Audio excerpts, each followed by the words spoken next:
Good morning from Wimbledon, where it's men's finals day. I'm a little bit excited here, and I hope Ross Hutchins is too. Are you, Ross? I can't wait. What a day. I know, this is what it's all about really, and what a fortnight we've had. It's been incredible, you know, right here on the men's final, Sunday of Wimbledon, the end of the best tournament in the world, the greatest 2 weeks of my year, so it's so exciting. And what a tournament we've had, as you said. You know, it started off with a lot of people, seeds falling, top names losing, and almost thinking, wow, what's going to happen the rest of this tournament? But here we are, fantastic final ahead of us, beautiful day, can't wait to see what happens. We've had a lot of surprises, but at the end of the day, we've got the #1 seed and the #2 seed walking out on centre court today.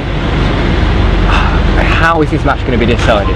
Well, it's such small margins, Alex. You know, 1 or 2% here. We've seen so many great matches from them in the past. US Open final, you know, Rome semi-finals, other huge matches, Olympic semi-final when Andy came out on top, and they're so mixed. On the grass, Andy's won the last one, so that's great for Andy to feel confident in that match. They've both played fantastically well the whole 2 weeks, both almost been the standout players, both had tough matches where they've come through tough situations, especially Andy's quarter-final against Badasco, which was, you know, a scare, but what a tournament we've had, and those two, I think it's the deserved final that we all want. And I think those two, apart from the clay, have really taken over the tour. They've almost been like, well, we're the same age, we're a couple of days apart in birthday, we're the ones now who's taking over. And Djokovic has done the last couple of years, but Andy's like, right, I'm following you, I'm on your tail. So since the US Open final, Djokovic has won their last 3 meetings. Is that in either of their heads? I mean, you know, they've all been close matches. I think it will be in their heads. I think Djokovic will take confidence from that, but centre court, home crowd, grass, Andy's last time they played on grass, Andy won, so you can look at it both ways. I think they both feel like they've got a very good chance. I think it's a 50-50 match. It'll come down to who's hitting the ball the best on the day, who converts their break points. The tactics, they know each other so well. These guys are #1 and 2 in the world. There's no hidden secrets. It's not coming down to a forehand or a backhand. No, it's not. It's down to sort of who can play the bigger points better, who can serve the biggest when they're down, and who's going to hold their nerve when it comes to the latter stages of what I think could be a 4th or 5th set. You know Andy obviously very well. Is he a different person from the Andy Murray who walked out in the Wimbledon final this time last year? He's a different person in terms of confidence.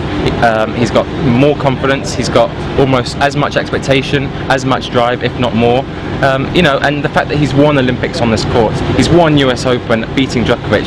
He's hugely confident. He knows that he's good enough to win a Grand Slam. He knows that he's good enough to stand above Federer and Djokovic on that podium. Yeah. So you know, it's a great feeling to have, and he has huge confidence. A year ago, you know, he was probably thinking, oh, I've lost in the last 3 finals. Yeah. I really want this one on my home soil. There's a lot of expectation, but now he's won a Grand Slam. It's almost like, well, I am a Grand Slam champion, and I'm going to try and do it again today. So I think I know the answer to this question, but who's going to win this match then? Andy Murray's winning this tournament. He's going to be our champion, and I can't wait to see him after the match, if he holds a trophy, and I believe he will. What's the one thing we've seen that's a bit different this year, the slipping?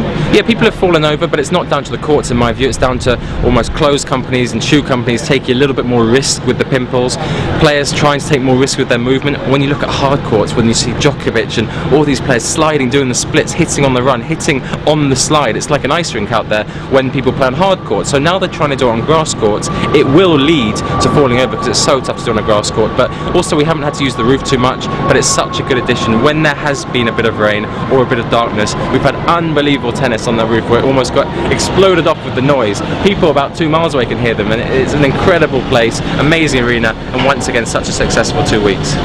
Thanks for tuning in for the last 2 weeks. We've enjoyed it. I hope you have too, and there's going to be a new Wimbledon champion at the end of today.